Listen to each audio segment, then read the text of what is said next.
In this chapter, we're learning about hyperbolic trigonometry. Now, in this video, I'm going to be introducing the basic hyperbolic trig functions and giving an intuitive sense of, or reasonably good justification for why we're even calling them trig functions at all. In the next video, which is going to be an optional one, I'll go through a much more detailed explanation about what the exact connection at a deep level is and why we're calling them hyperbolic trig functions. Okay, let's have a look at what our main functions are. Our two main hyperbolic trig functions are these, and I'll say their names in a moment, but for now, let's just talk through what they are. This first one here is e to the x minus e to the minus x over 2. The next one is e to the x plus e to the minus x over 2. So the only difference is the negative and the positive here. Now this one here is like a hyperbolic trig analogue of cosine, and we call it cosh. It's basically cos with an h at the end. It's pronounced cosh x. This one here, different people pronounce it in different ways. You've got people who'll say shine, like something that's shiny. You'll have people who say cinch with a sh at the end, and you'll have people say cinch. And I'm sure there are others as well. I don't think anyone, as far as I know, says sign, because that's a bit awkward, but I am going to say shine. That's, as far as I can tell, the most common pronunciation.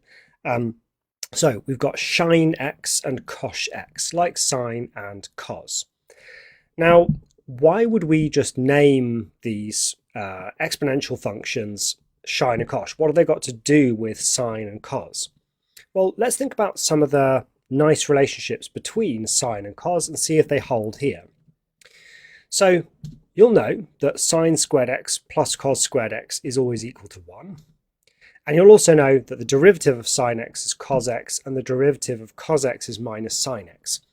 Let's see if anything like that holds for our hyperbolic trig functions. So let's see what happens when we explore shine squared x and cosh squared x and see if we get anything similar to this. So what is shine squared x? Well, shine squared x. Well, squaring that numerator, I get e to the 2x minus 2 plus e to the minus 2x. That's just expanding e to the x minus e to the minus x squared all over 4.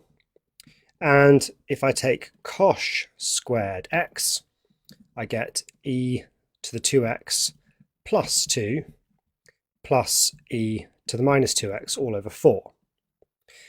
All right, well, the first thing to notice is that shine squared x plus cosh squared x isn't 1. If I add these together, I still get loads of these exponential terms.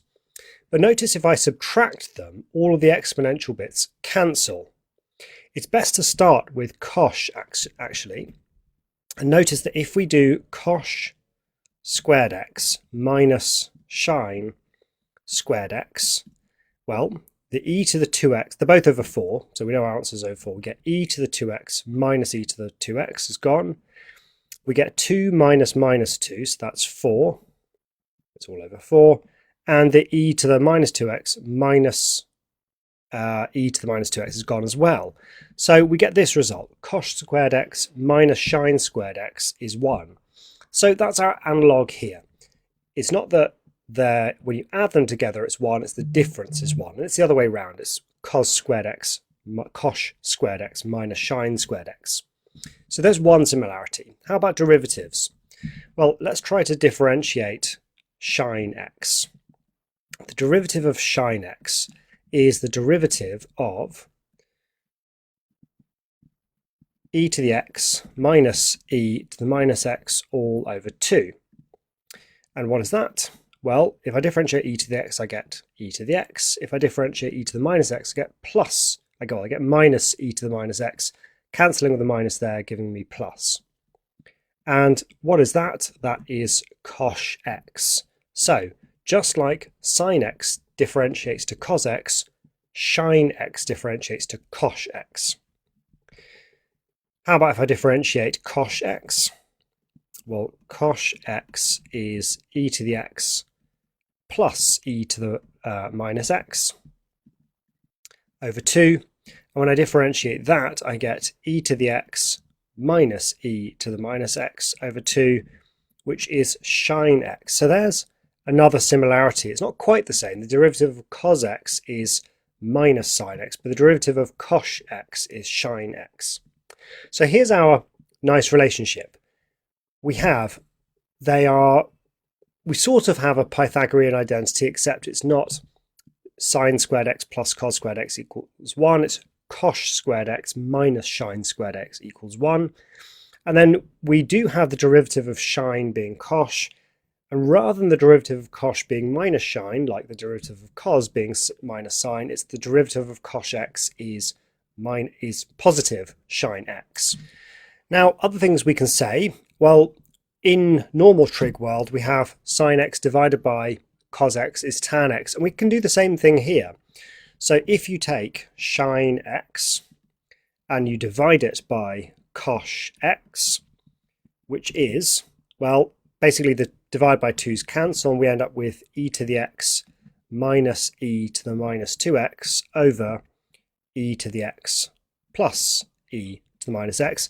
This is defined to be the hyperbolic tan, which is usually pronounced tanh x.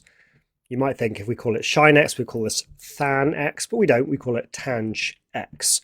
So tanh x is defined like this, and you'll sometimes see people multiply through by e to the x. So sometimes you'll see it written like this, and sometimes you'll see people jump straight to a version where they've multiplied top and bottom by e to the x, giving e to the 2x minus 1 over e to the 2x plus 1.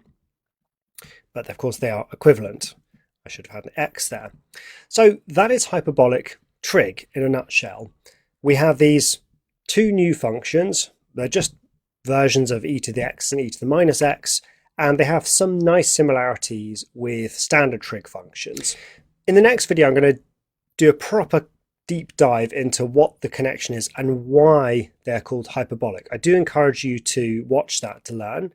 It's not necessary for getting on and finishing the rest of the chapter, so if you're keen to just get on and learn the techniques, you can skip over the next video. But if you'd like to know why it's even called hyperbolic trig, stick around and you'll find out in the next video. So hopefully see you there.